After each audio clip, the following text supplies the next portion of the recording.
Assalamualaikum teman-teman. Baik, di video kali ini kami akan memberitahu teman-teman semua kapan saja kita perlu melakukan cuci tangan 6 langkah yang baik dan benar, dan bagaimana caranya. Ayo sama-sama kita simak video berikut ini. Assalamualaikum warahmatullahi wabarakatuh. Jadi teman-teman, dalam kehidupan sehari-hari kita, mencuci tangan itu adalah hal yang sangat dibutuhkan.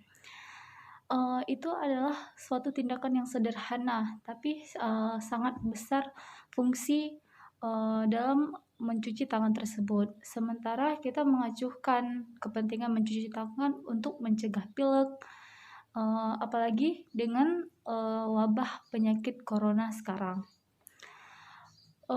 Dengan mencuci tangan merupakan cara yang terbaik untuk mencegah penyakit dalam pernafasan.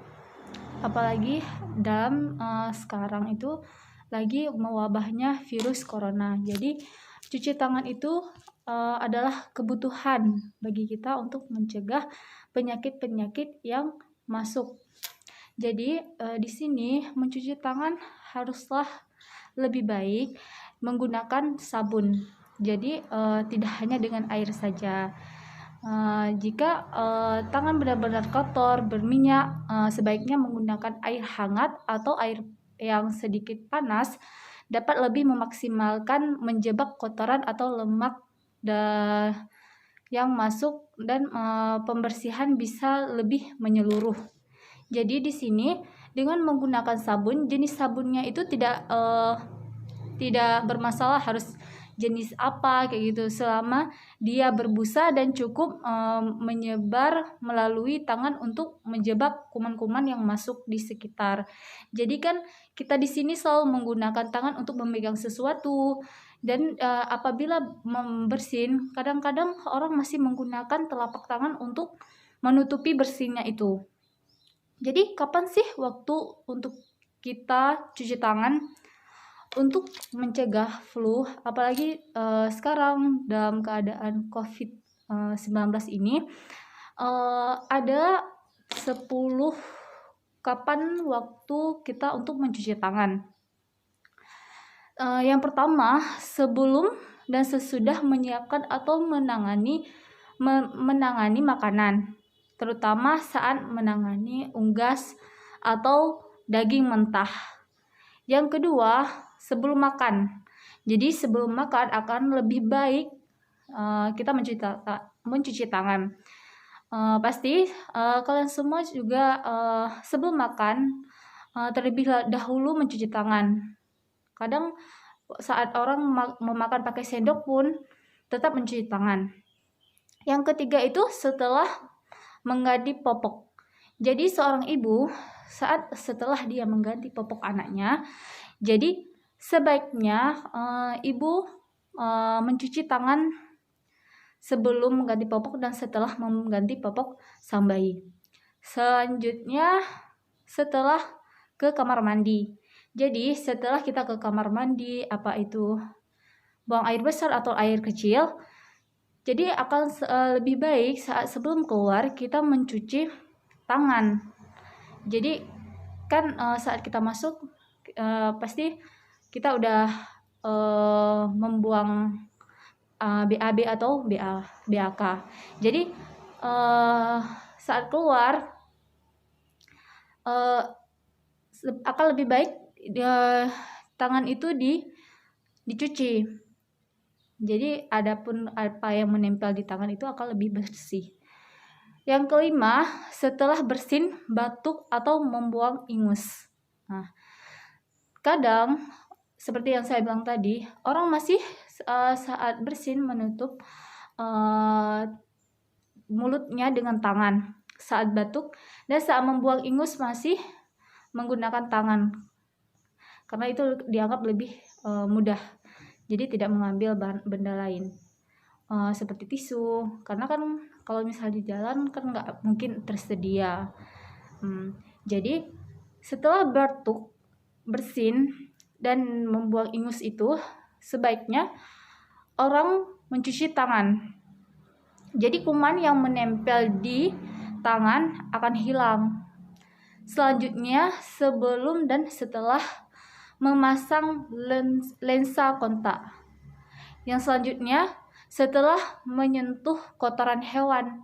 Jadi apabila kalian ada memelihara kucing, ada memelihara peliharaan lain, setelah menyentuh kotoran hewan tersebut atau membuangnya, walaupun kita pakai sarung tangan kan, nggak mungkin langsung pegang kayak gitu aja, tapi akan lebih baik kita tetap harus mencuci tangan. Selanjutnya, setelah menangani sampah atau membuang sampah. Jadi saat kita membuang sampah di rumah atau di tempat kerja kita, akan lebih baik kita mencuci tangan, karena sampah itu kadang udah berhari-hari kita nggak buang atau nggak beberapa jam lah, pasti kuman akan ada di situ. Jadi kalau kita pegang itu akan menjadi penyakit juga buat kita. Selanjutnya ada sebelum dan sudah mengobati luka. Jadi saat kita udah mengobati luka, yang misalnya kita luka terus kita obati, setelah kita mengobatinya akan lebih baik kita langsung mencuci tangan. Selanjutnya sebelum dan sesudah menyentuh orang sakit atau terluka. Jadi yang biasa menyentuh orang sakit itu biasanya kan perawat, dokter. Nah, setelah kita merawat atau memegang atau mengobati luka dari pasien yang sedang sakit, akan lebih baik kita mencuci tangan. Nah, kan saya udah jelaskan 10 kapan kita mencuci tangan. Mungkin dari kalian ada lagi kapan waktu-waktu untuk kita mencuci tangan, tolong komen di bawah. Oke.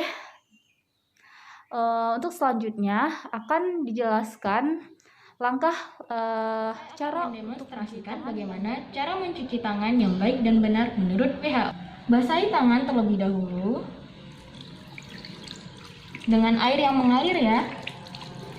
Nah, kemudian tuangkan sabun cuci tangan secukupnya. Gosok-gosok telapak tangan seperti ini.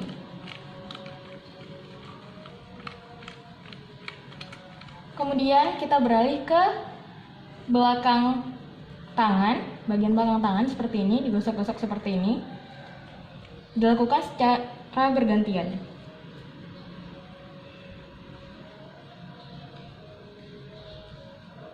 Nah, setelah ini kita harus membersihkan sela-sela jari tangan. Seperti ini. Kemudian kunci jari dan bersihkan bagian belakang. Digosok-gosok seperti ini dan lakukan secara bergantian.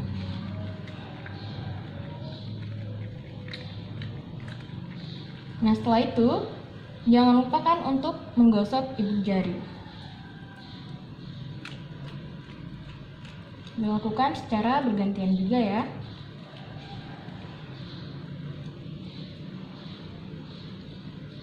Nah, setelah itu kita juga harus membersihkan ujung-ujung kuku. Nah, caranya dengan diputar-putar pada telapak tangan seperti ini. Dilakukan untuk kedua tangannya.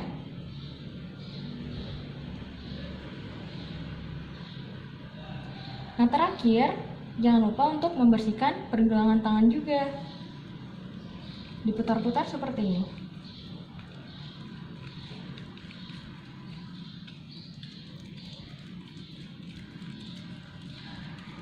Nah, setelah kita mencuci tangan seperti ini, untuk membilasnya jangan gunakan tangan yang sudah terkena sabun seperti ini, tetapi gunakanlah lengan atau siku seperti ini.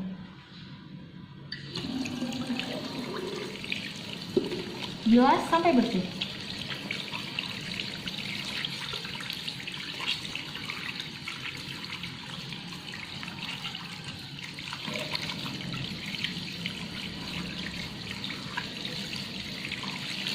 Kemudian gunakan siku kembali untuk menutup kerannya.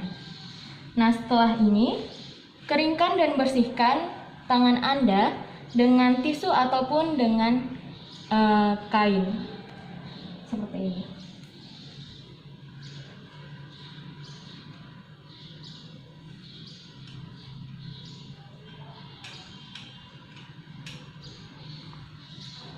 Oke, jangan lupa untuk diikutin ya. Nah, teman-teman sudah tahu kan bagaimana cara cuci tangan yang baik dan benar?